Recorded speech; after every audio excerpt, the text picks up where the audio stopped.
tus brazos para conquistar las promesas que Jesús nos da. Solo espera y tú verás el milagro que Cristo hará. Un lugar para celebrar la victoria que su sangre nos da. Solo confía y créele que familia lo encontrará. Hay un lugar para todos, de familia de Dios.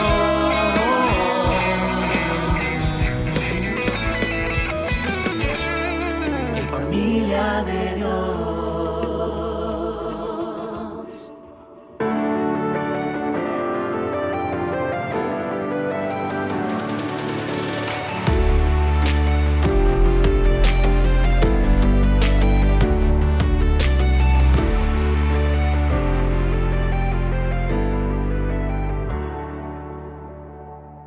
Bienvenidos a la 18ª parte de la serie titulada Efesios. Durante esta serie estamos estudiando expositivamente todo aquello que en la Biblia esté vinculado de una manera u otra con los Efesios.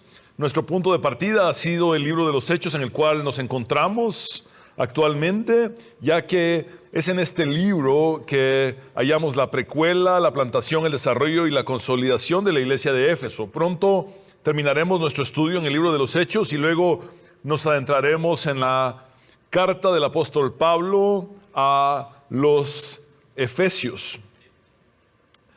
En unas cuantas semanas pasaremos del género de la narrativa del libro de los Hechos al género epistolar de la carta a los Efesios. En nuestro estudio anterior observamos que el único discurso de Pablo en el libro de los Hechos que está dirigido a una audiencia cristiana es el que él comunicó a los pastores o ancianos de la iglesia de Éfeso en la ciudad de Mileto. Este discurso de Pablo a los líderes de la iglesia de Éfeso puede dividirse en 3 secciones que podemos ver en pantalla. La primera sección es en la que Pablo habla de su ministerio pasado, en los versículos del 18 al 21. En la segunda sección, Pablo habla de su ministerio futuro, en los versículos del 22 al 27. Y en la tercera sección, Pablo hace una amonestación y da una encomienda a los líderes de la iglesia de Éfeso. La semana pasada abordamos los primeros 2 versículos de la primera sección del discurso en la que Pablo habla de su ministerio pasado entre los efesios. Vimos cómo Pablo establece su credibilidad ante todo en su comportamiento consistente, en su carácter permanente. Los efesios habían podido observar la misma conducta cristiana de Pablo desde el primer día que llegó a la región de Asia Menor, es decir, desde el primer día que llegó a Éfeso. Asimismo, resaltamos la presencia fiel de Pablo con sus hermanos. Él estuvo con ellos. El involucramiento del corazón pastoral de Pablo es evidente. Él se mostró cercano y accesible. Su liderazgo entre ellos no fue de superioridad ni de posiciones jerárquicas vacías, sino de servicio humilde. De igual manera vimos que Pablo se entendió a sí mismo como un esclavo de Jesús. Esto implica más que servir a Jesús, pertenecer a Jesús. Pablo se vio a sí mismo como propiedad de Jesús. Al ser propiedad de Cristo, su vida se resumía a servirle a Dios y, por consiguiente, a sus hermanos. Como alguien que le pertenecía al Señor Jesucristo, Pablo solamente existía para hacer la voluntad de Dios. Pablo no tenía una doble agenda ni buscaba nada para sí mismo, sino solamente agradar a su Señor. Igualmente comprendimos que Pablo describe su servicio como esclavo del Señor por medio de 3 genitivos, los cuales son humildad, lágrimas y pruebas. Siendo aún más exactos, Pablo realizó su servicio como esclavo de Jesús con toda humildad, con lágrimas y padeciendo duras pruebas. Hoy nos corresponde terminar la primera de las 3 secciones del discurso de Pablo a los líderes de la iglesia de Éfeso. Por consiguiente, el título de este mensaje es El ministerio pasado de Pablo, segunda parte.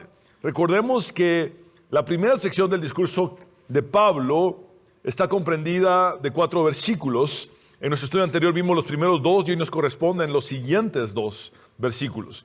La integridad de Pablo se hizo evidente no solo en su comportamiento cristiano consistente y constante, sino también en el contenido y la finalidad de su predicación y de su enseñanza. Leamos los 2 versículos de nuestro texto base, los cuales, como ya se los he dicho, concluyen la primera de las 3 secciones del discurso de Pablo a los líderes de la iglesia en Éfeso. Dice así el texto sagrado en Hechos capítulo 20, versículos 20 y 21, en el nombre del Padre, del Hijo y del Espíritu Santo. Pablo dice: ustedes saben que no he vacilado en predicar todo lo que les fuera de provecho, sino que les he enseñado públicamente y en las casas. A los judíos y a los que no son judíos, les he instado a arrepentirse ante Dios y a creer en nuestro Señor Jesús. En estos 2 versículos, Pablo recapitula cómo desempeñó su ministerio de predicación y enseñanza entre los efesios. Este es el punto número 1. Pablo predicó el evangelio completo. Volvamos a leer el versículo 20 observando que Pablo habla primordialmente del contenido de su predicación. Ustedes saben que no he vacilado en predicarles todo. Por favor, repitan conmigo: todo. Esa es la palabra clave de este versículo. Ustedes saben que no he vacilado en predicarles todo lo que les fuera de provecho, sino que les he enseñado públicamente y en las casas. Es importante conectar estas palabras de Pablo con los 2 versículos que vimos en nuestro estudio anterior.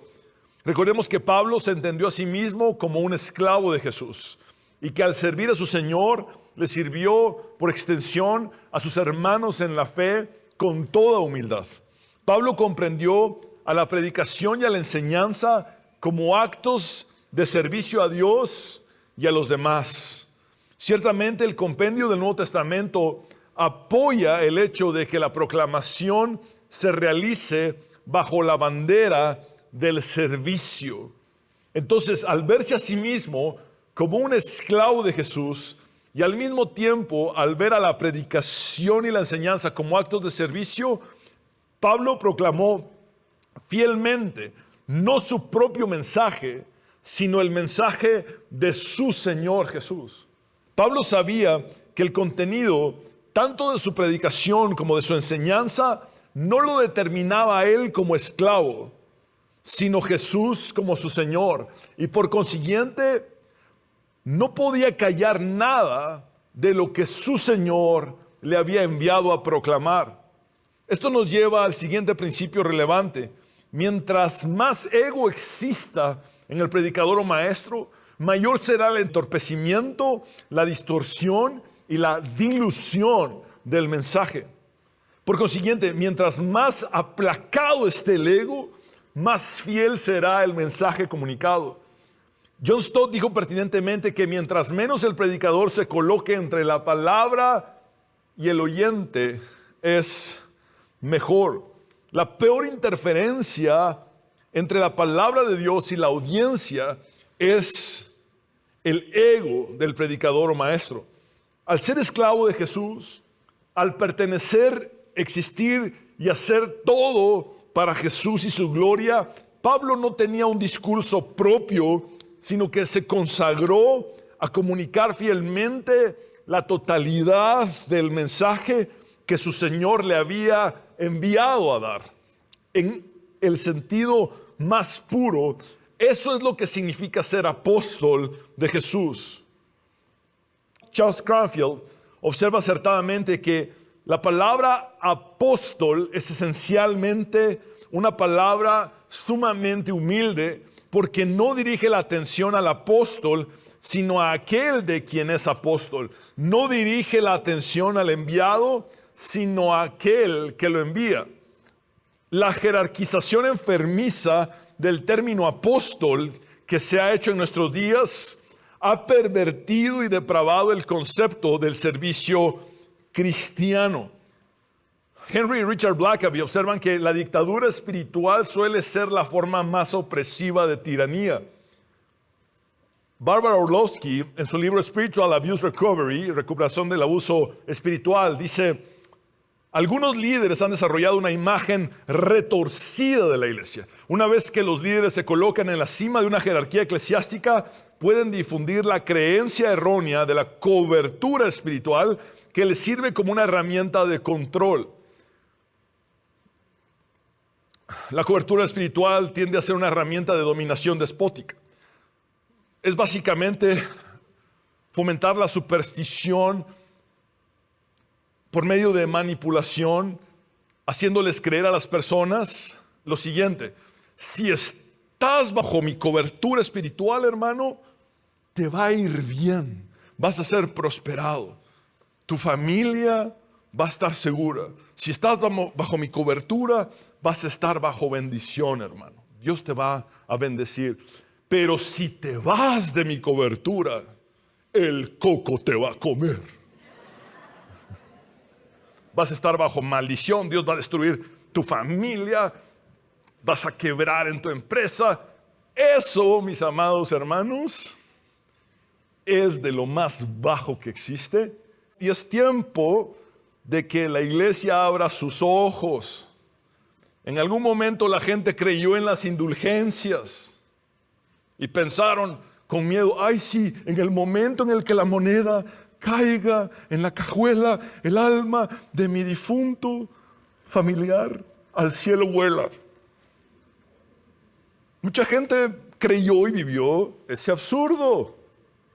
Y hoy muchos creen y viven el absurdo de la cobertura espiritual de mi apóstol. Amados hermanos, ¿de verdad creen eso? Gracias a Dios que alguno dijo que no. El que habita al abrigo del Altísimo morará bajo la sombra del omnipotente Dios. La iglesia cristiana necesita regresar a la senda antigua para desintoxicar, purificar y recuperar el sentido original del término apóstol, el cual dista mucho del entendimiento y el uso que se le ha dado en la actualidad. Necesitamos rescatar la esencia del verdadero liderazgo cristiano, el cual no es de superioridad, sino de servicio humilde. Efectivamente, este discurso dirigido a los líderes de la iglesia de Éfeso en el primer siglo es un correctivo y también algo que nos ayuda a nosotros a recalibrar nuestro enfoque para el liderazgo cristiano del siglo XXI. Ciertamente fue con un sentido de total humildad que Pablo se presentó a sí mismo como un doulos y apóstolos, es decir, como un esclavo y enviado.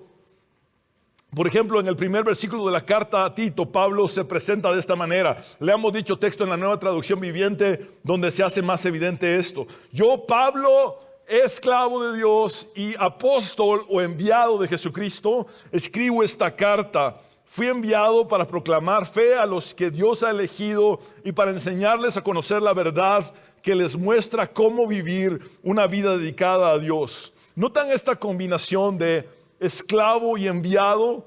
Un esclavo que es enviado. Logran dimensionar cómo la vida y el mensaje de Pablo no se trató de él mismo, sino de Jesús. Esto es muy profundo. Como esclavo y enviado, Pablo no podía adulterar, ni diluir, ni suavizar el mensaje. Tenía que dar el mensaje del evangelio completo. Fue por eso que no vaciló en predicar la totalidad del mensaje de Dios para provecho de los oyentes. Aun cuando hacer esto lo llevara, como él expresó en los versículos anteriores, a derramar lágrimas y padecer duras pruebas.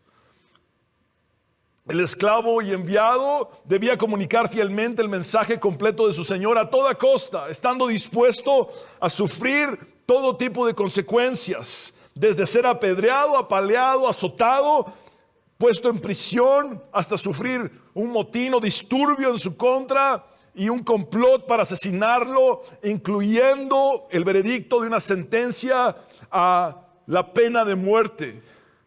Seguramente, ante la oposición permanente tanto de los judíos como de los gentiles, en algún momento Pablo habría peleado con la tentación de suavizar o acomodar el mensaje. Sin embargo, el poder del Espíritu Santo en él lo sostuvo y le dio las fuerzas necesarias para no retroceder ni echarse para atrás en la proclamación del Evangelio completo. Más adelante, en el mismo discurso de Pablo a los líderes de la iglesia de Éfeso, el apóstol les dirá también a estos: porque no me eché para atrás a la hora de declarar ¿cuánto? Todo lo que Dios quiere que ustedes sepan. En varias de sus cartas, Pablo evidencia cómo él se negó rotundamente a diluir y suavizar la verdad que Dios lo había enviado a proclamar. En la carta a los Gálatas, que habían sido persuadidos por maestros fraudulentos para creer en un falso evangelio, Pablo los confronta y les dice: y ahora resulta que por decirles la verdad me he vuelto su enemigo. La enseñanza de Pablo no fue complaciente, no fue para quedar bien con las personas, sino para ser fiel a la verdad de Dios. Él no buscó la aprobación de la gente, sino agradar a su Señor Jesucristo. Leamos los siguientes textos de 2 de Corintios en los que Pablo expresa: a diferencia de muchos, nosotros no somos de los que trafican con la palabra de Dios. Qué fuerte ese término, traficar. Más bien, hablamos con sinceridad delante de Él en Cristo, como enviados de Dios que somos. Hemos renunciado a todo lo vergonzoso que se hace a escondidas. No actuamos con engaño ni torcemos la palabra de Dios. Al contrario, mediante la clara exposición de la verdad, nos recomendamos a toda conciencia humana en la presencia de Dios. Pero si nuestro evangelio está encubierto, lo está para los que se pierden. El Dios con D minúscula de este mundo ha cegado la mente de estos incrédulos para que no vean la luz del glorioso evangelio de Cristo, el cual es la imagen de Dios. No nos predicamos a nosotros mismos, sino a Jesucristo como Señor. Nosotros no somos más que servidores de ustedes por causa de Jesús. Quiero volver a leer este versículo 5. Dice: no nos predicamos a nosotros mismos. Adrian Rogers, uno de mis mentores, me dijo: Fernando, el púlpito no está para decir yo pienso, yo opino, yo soy, mírenme. No, el púlpito está para predicar la palabra de Dios y nada más que esto. Pablo dijo: me propuse no saber entre vosotros cosa alguna, sino a Jesucristo y a este crucificado.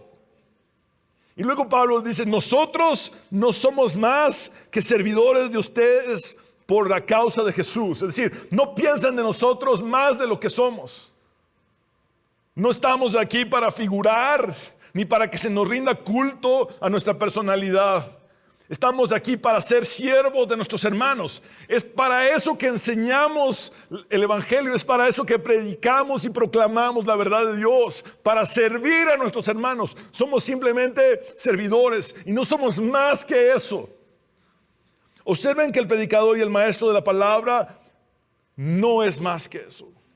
Un servidor de sus hermanos por la causa de Cristo. Lo cierto es que en última instancia, al igual que Pablo, todos nosotros, sin excepción alguna, debemos ser esclavos y enviados del Señor para proclamar todo el evangelio a toda persona en todo lugar. Se lo repito: todo el evangelio a toda persona en todo lugar. Volvamos a leer el versículo 20 de nuestro texto base para no pasar por alto ninguno de sus detalles. Ustedes saben que no he vacilado en predicar todo lo que les fuera de provecho, sino que les he enseñado públicamente y en las casas. Noten que la instrucción que Pablo impartió se llevó a cabo tanto en público como en privado, de casa en casa. En un lugar público como la escuela de Tirano y en un lugar privado como la casa de Priscila y Aquila en Éfeso, por ejemplo. El ministerio de Pablo no fue relegado a un escenario ni a una plataforma, sino que optimizó al máximo todos los lugares posibles para facilitar la enseñanza que Dios le había encomendado, tanto a audiencias grandes como a audiencias pequeñas. Más adelante, en el libro de los Hechos, en su defensa ante el rey Agripa, Pablo dirá: el rey está familiarizado con estas cosas y por eso hablo ante él con tanto atrevimiento. Estoy convencido de que nada de esto ignora, porque no sucedió en un rincón. La proclamación del único santo y verdadero evangelio de Cristo permeó todas las esferas públicas y privadas, incluyendo la esfera más alta de la política.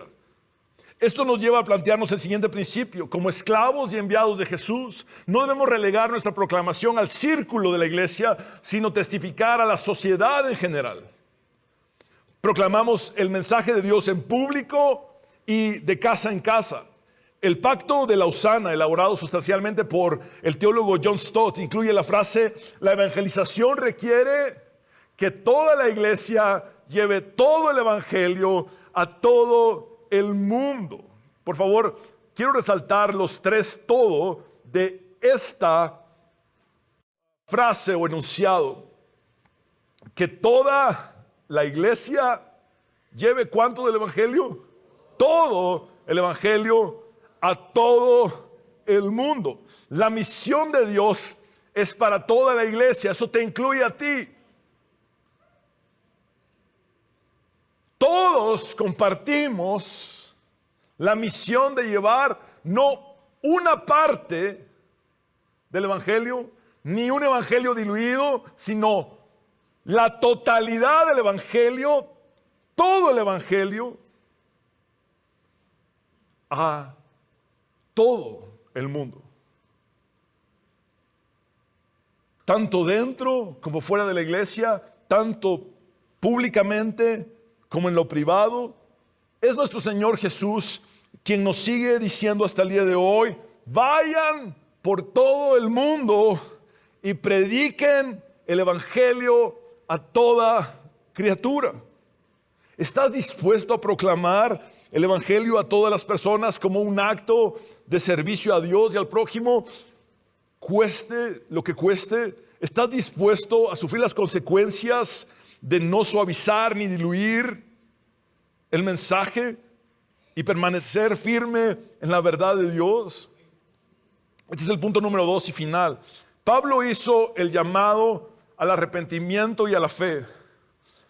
Leamos el versículo 21 de nuestro texto base, observando que Pablo habla primordialmente de cuál fue la finalidad de su predicación.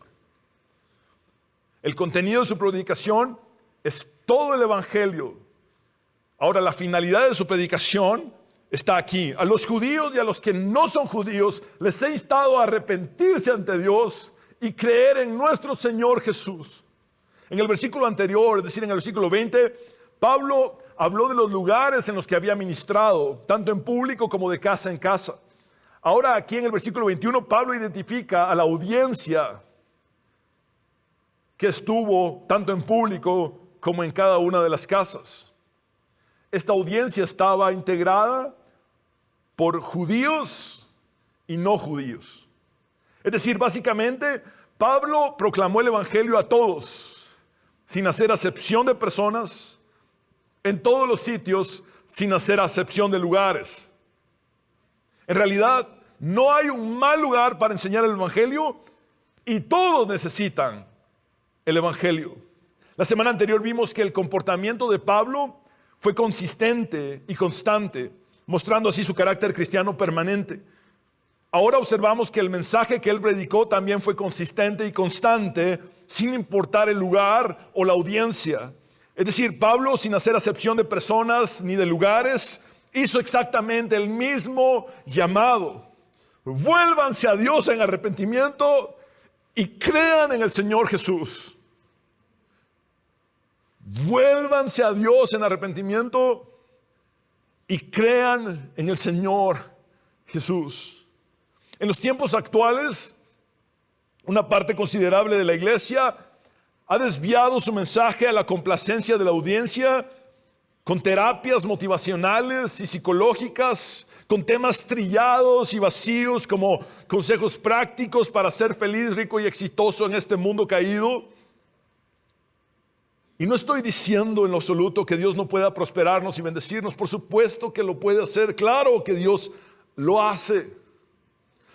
Lo que estoy comunicando es que como la iglesia de Cristo que somos, debemos corregir y alinear nuestro enfoque y resaltar aún más intencionalmente que el verdadero objetivo de la predicación y la enseñanza es llamar a las personas al arrepentimiento y a creer en Jesús.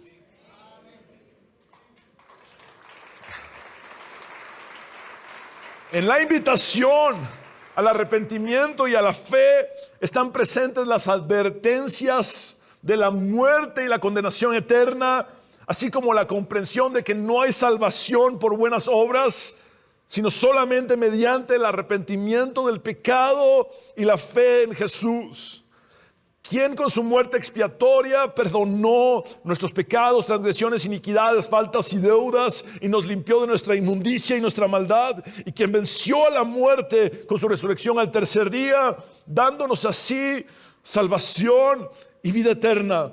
Realmente, amados hermanos, Pablo predicó lo que Jesús predicó. Pablo predicó lo que Jesús predicó. El Evangelio de Marcos nos relata el inicio del ministerio de Jesús de la siguiente manera. Después de que Juan el Bautista fue encarcelado, Jesús fue a Galilea para proclamar el Evangelio del reino de Dios. Decía, el tiempo se ha cumplido y el reino de Dios se ha acercado. Ahora observen el llamado de Jesús a las personas. Arrepiéntanse y crean en el Evangelio. Ese es exactamente el mismo llamado que décadas más tarde Pablo siguió haciendo, porque Pablo no era más que un esclavo y un enviado de Jesús. Por consiguiente, su mensaje fue: arrepiéntanse y crean. Al igual que Pablo lo hizo, todos nosotros debemos seguir predicando lo que Jesús predicó, llamando a todas las personas en todos los lugares al arrepentimiento y a la fe. Esto nos lleva a comprender una serie de principios acerca de la predicación cristiana. La predicación cristiana no es un acto mercadológico para promocionar la fama del orador. La predicación cristiana no es un acto de proselitismo para publicitar a una denominación, comunidad o grupo religioso en particular. La predicación cristiana no busca el entretenimiento ni la complacencia de la audiencia. La predicación cristiana se remite exclusivamente a la agenda y los intereses de Dios, no a las dobles agendas ni a los intereses humanos egoístas. La predicación cristiana es comunicar la revelación de la gracia y el juicio de Dios en la venida de su Mesías Jesucristo. Jesucristo trajo tanto gracia como juicio. El viejo profeta Simeón le profetizó a María que el niño que tenía en sus brazos sería para el levantamiento y la caída de muchos. Él trajo tanto salvación como juicio, gracia como juicio. En el sentido más básico y sencillo, la gracia consiste en que Dios nos dé los beneficios que no nos merecemos. Eso es gracia. Cuando Dios te da los beneficios que no mereces, eso es gracia. Y el juicio consiste en que Dios sí nos dé el castigo que nos merecemos. Eso es juicio.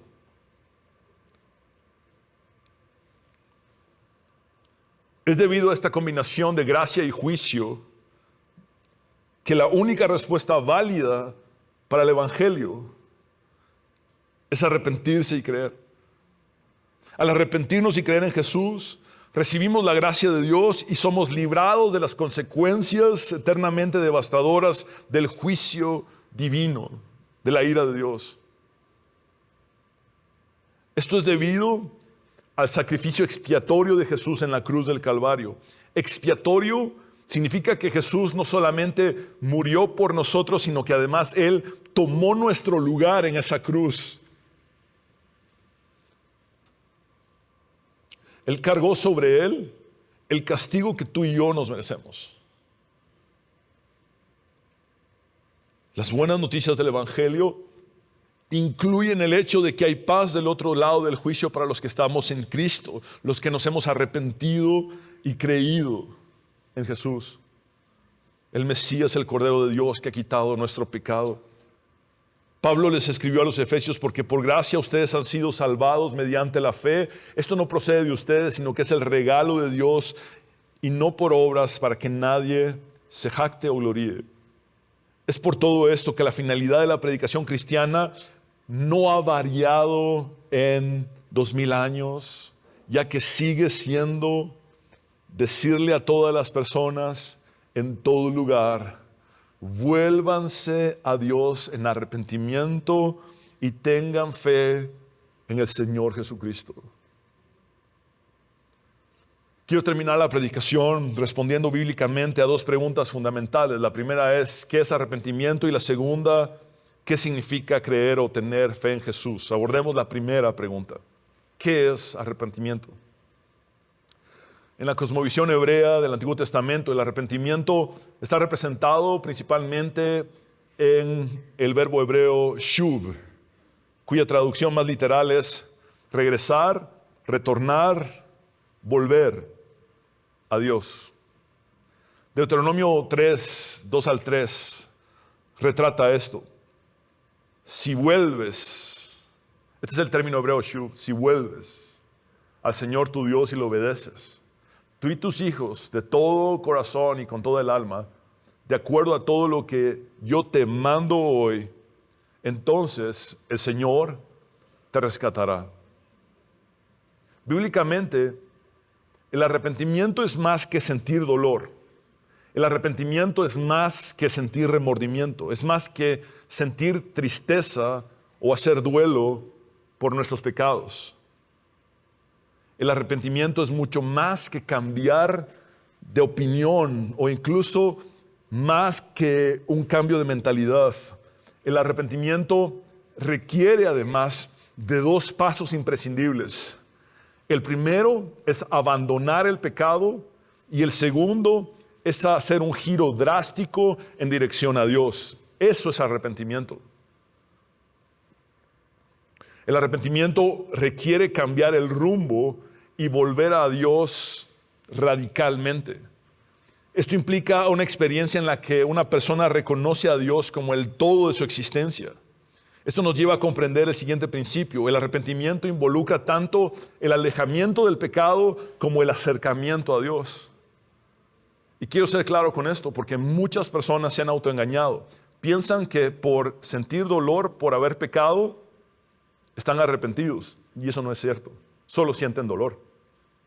Algunos piensan que por sentir remordimiento por haber pecado, están arrepentidos. Eso no es arrepentimiento, necesariamente.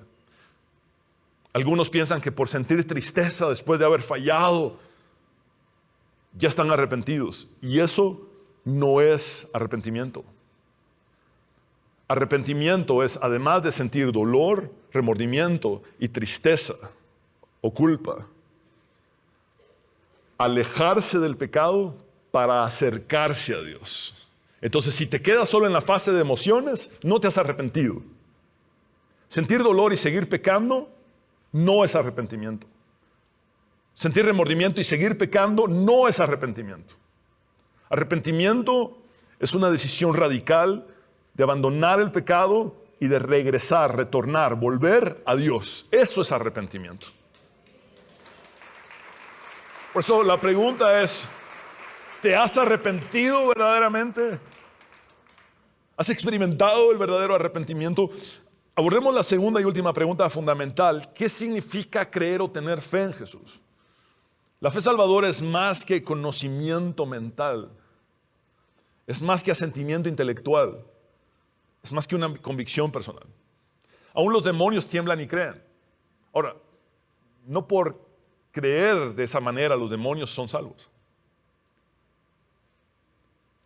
La fe salvadora conlleva también el compromiso total y la entrega absoluta de una persona a Jesús.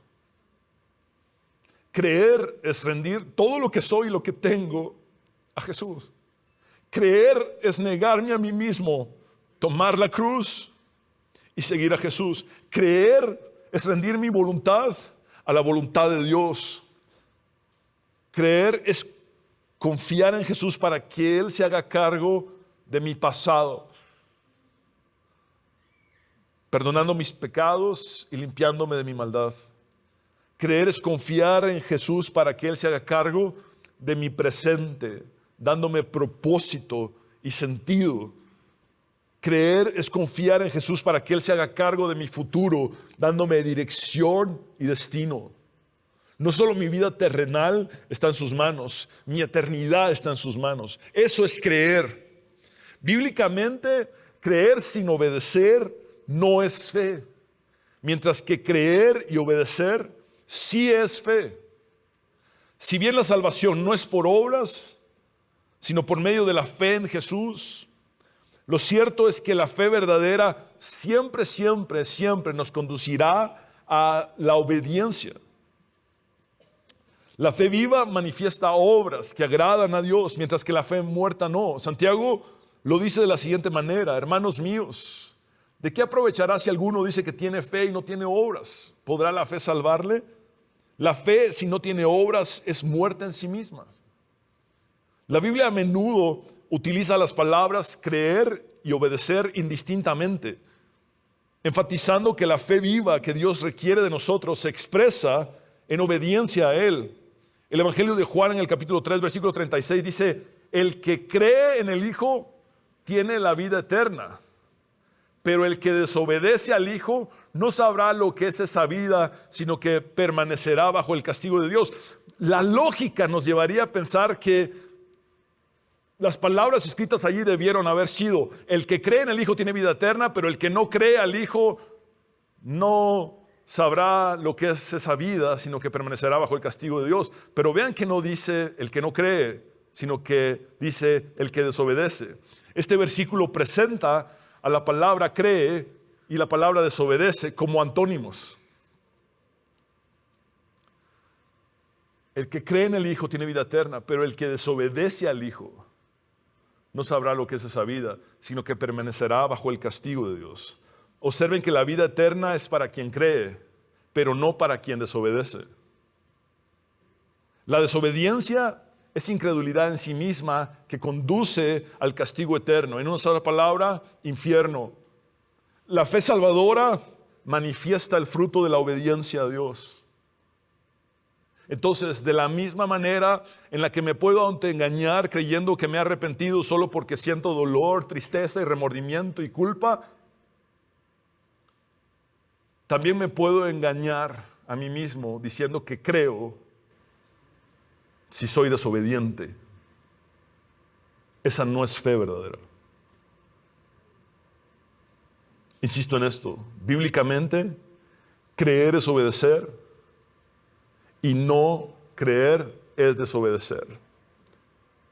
Bíblicamente, creer es obedecer y no creer es desobedecer. ¿Qué hay de ti? ¿Has creído verdaderamente en Jesús? Muéstrame tu obediencia y te mostraré tu fe. ¿Has puesto tu fe en Él verdaderamente? ¿Es Jesús el Señor y el Salvador de tu vida? Hoy hemos visto cómo el contenido de la predicación debe ser el Evangelio completo, no diluido, ni tergiversado, ni manipulado. Esto debe resaltarse especialmente cuando estamos como iglesia cristiana en términos generales con demasiados falsos evangelios a la carta, al gusto del cliente. Tenemos que volver a la pureza y a la totalidad del Evangelio. Además, debemos recordar que la finalidad de nuestra proclamación y de nuestro mensaje sigue siendo el mismo que el de Jesús. Arrepentíos y creed en el Evangelio. Vuélvanse a Dios en arrepentimiento y crean en el Señor Jesucristo. Eso es todo. Esa es nuestra verdadera agenda. Quiero invitarte a orar. Señor, te damos gracias por tu palabra que es viva y eficaz y más cortante que toda espada de dos filos. Tu palabra es verdad. Señor, ¿a quién iremos si solo tú tienes palabras de vida eterna? Hoy estamos aquí delante de ti, Señor, diciéndote, henos aquí, Señor. Aquí estamos, henos aquí. Estamos dispuestos a predicar el evangelio completo a toda costa. Señor, no diluiremos, ni manipularemos, ni suavizaremos el mensaje por temor a lo que nos pueda ocurrir. Pablo nos dio ese ejemplo. Podría ser azotado y seguía predicando el evangelio completo, apaleado y seguía predicando el evangelio completo, apedreado y seguía predicando el evangelio completo, puesto en prisión y seguía predicando el evangelio completo. Sufrió un motín, un disturbio en la misma ciudad de Éfeso y siguió predicando el evangelio completo. Hubo un intento de homicidio en un barco en su contra, o un complot para asesinarlo, y él siguió predicando el evangelio completo. En la prisión experimentó una sentencia a pena de muerte para ser decapitado por tu causa y siguió predicando el evangelio completo. No vamos a diluir ni acomodar el mensaje del evangelio, que es poder de Dios para salvación. Asimismo, Señor, hoy recordamos cuál es la finalidad de la proclamación y la enseñanza. Que toda la iglesia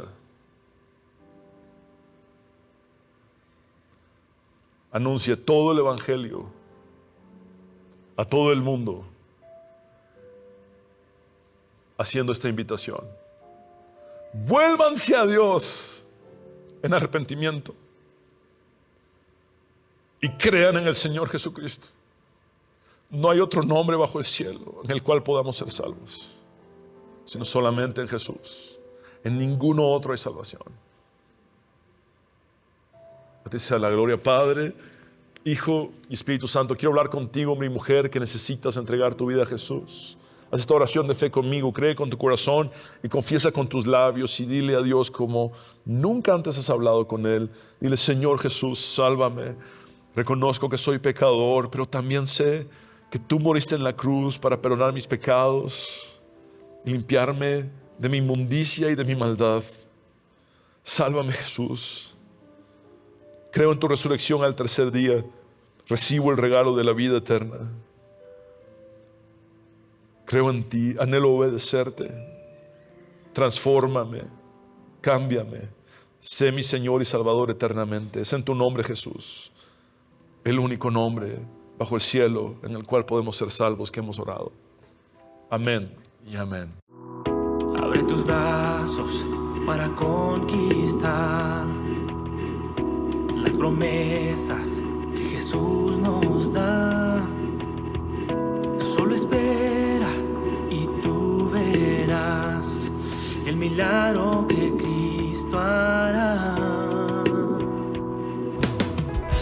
Un lugar para celebrar la victoria que su sangre nos da. Solo confía y cree en Él, que familia lo encontrará. Hay un lugar para todos, de familia de Dios.